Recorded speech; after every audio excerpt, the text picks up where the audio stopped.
Director Matibag, total mahilig kayong NBI pumunta dito sa Senado na walang imbitasyon.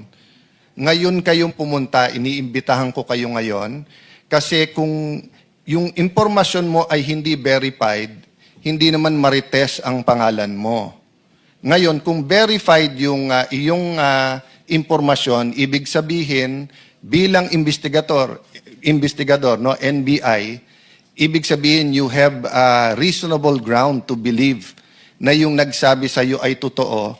Pumunta ka dito under oath at pagkakataon mo ngayon makaharap si Congressman Mike Defensor at yung 18. No? So etong hearing natin ay open. So if Senator Tito Soto or Senator Erwin